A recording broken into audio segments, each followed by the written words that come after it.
আসসালামু আলাইকুম। আমরা যারা সোলার প্যানেল ব্যবহার করি, শুধু সোলার প্যানেল ব্যবহার করলেই হবে না, এর সম্পর্কে ভালোভাবে ধারণা থাকতে হবে। আর যদি ভালোভাবে ধারণা না থাকে তাহলে দ্রুত আপনার সোলার প্যানেলটি নষ্ট হয়ে যাবে। কী কারণে সোলার প্যানেল দ্রুত নষ্ট হয়ে যায়, আজকে আমি আপনাদেরকে এই বিষয়ের উপরে 4টি ব্যাখ্যা দেব।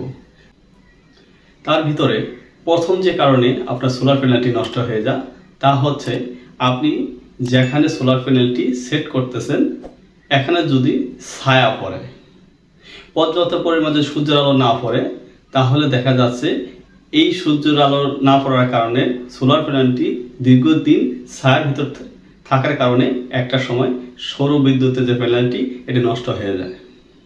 তা আপনারা সবসময় একটি জিনিস চিন্তা করবেন, যেহেতু আমাদের বাংলাদেশে সারাদিনে প্রায় 6 থেকে 8 ঘন্টা সূর্যের আলো থাকে, এই 6 থেকে 8 ঘন্টায় যেন সূর্যের আলো পায় এমন স্থানে আপনারা সোলার প্যানেল স্থাপন করবেন।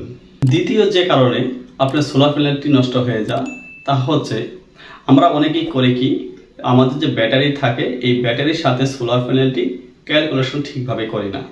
তাহলে দেখা যাচ্ছে একদিক দিয়ে আপনার ব্যাটারি নষ্ট হয়ে যাচ্ছে, অন্য দিক দিয়ে সোলার প্যানেল নষ্ট হয়ে যাচ্ছে। কিভাবে আমি এটা আপনাকে বলছি। ধরুন আপনার যে সোলার প্যানেলটি আছে এটি হচ্ছে 50 ওয়াট, আপনার ব্যাটারি লাগাইছেন এটি হচ্ছে 150 এম্পিয়ার। তো এখন দেখেন 50 ওয়াট একটি দিয়ে সোলার প্যানেল দিয়ে 150 এম্পিয়ার একটি ব্যাটারি চার্জ করা সম্ভব না। তখন দেখা যাচ্ছে এই প্যানেল বোর্ডটা দীর্ঘদিন লোডে পড়ে থাকে। যখনই দেখা যাচ্ছে দীর্ঘদিন লোড বেশি হয় তখন এই সোলার প্যানেলটি নষ্ট হওয়ার সম্ভাবনা বেশি থাকে। তা আপনারা এই সোলার প্যানেলের সাথে ব্যাটারি ক্যালকুলেশনটা একদম অ্যাকুরেটভাবে করে সেটিং করবেন, তাহলে দেখা যাচ্ছে আপনাদের সোলারটি বেশি দিন টিকবে। তো এই ক্যালকুলেশন কিভাবে করবেন আমার একটি ভিডিও দেওয়া আছে আমার চ্যানেলে, আপনারা দেখবেন কত এম্পিয়ার সোলারের সাথে কত এম্পিয়ার ব্যাটারি সেট করবেন। এরপর 3 নম্বর যে কারণে আপনার সোলার প্যানেলটি নষ্ট হয় তা হচ্ছে ক্যাপাসিটি লোড। ক্যাপাসিটি লোডটা কীরকম, যে আমরা সোলার প্যানেলটি ব্যবহার করতেছি, এই সোলার প্যানেলে আপনি একটি ফ্যান বা 2টি বাতি চালাতে পারবেন ধরে নেন। তো এখন দেখা যাচ্ছে আপনি একটি সোলার প্যানেল দিয়ে যে ক্ষমতা নিয়ে আপনি প্রথমে শুরু করছেন, পরবর্তী সময়কালে দেখা যাচ্ছে সেখানে বাতির সংখ্যা বাড়িয়ে দিয়েছেন বা দেখা যাচ্ছে আপনি ফ্যানের সংখ্যা বাড়িয়ে দিয়েছেন। তো তখন দেখা যাচ্ছে কি এই লোডটা কিন্তু আমরা অটোমেটিক সোলারের উপরে পড়ে।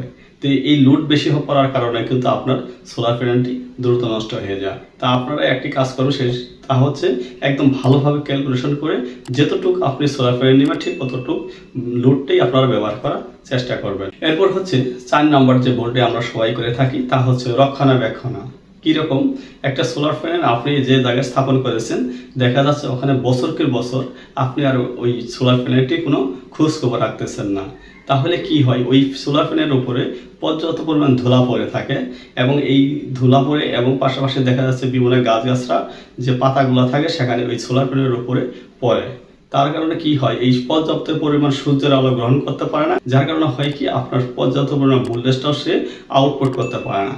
এতে করে দীর্ঘদিন যদি এইভাবে চলতে থাকে আপনার সোলার প্যানেলটিও নষ্ট হয়ে যাবে। তার জন্য একটি কাজ করবেন, তা হচ্ছে কিছুদিন পর পর সোলার প্যানেলটি আপনারা পরিষ্কার করে দেবেন। আর যদি পরিষ্কার করে দেন তাহলে দেখবেন আপনার সোলার প্যানেলটি দীর্ঘদিন চলবে। আমি যে 4টি কথা আপনাদেরকে বললাম আজকে, এটি আপনারা মেনে চলুন, অবশ্যই আপনার সোলার প্যানেলটি দীর্ঘদিন চলবে। আমার এই ভিডিওটি যদি আপনাদের কাছে ভালো লাগে অবশ্যই আমার চ্যানেলটি সাবস্ক্রাইব এবং লাইক করতে ভুলবেন না। সবাইকে অসংখ্য ধন্যবাদ।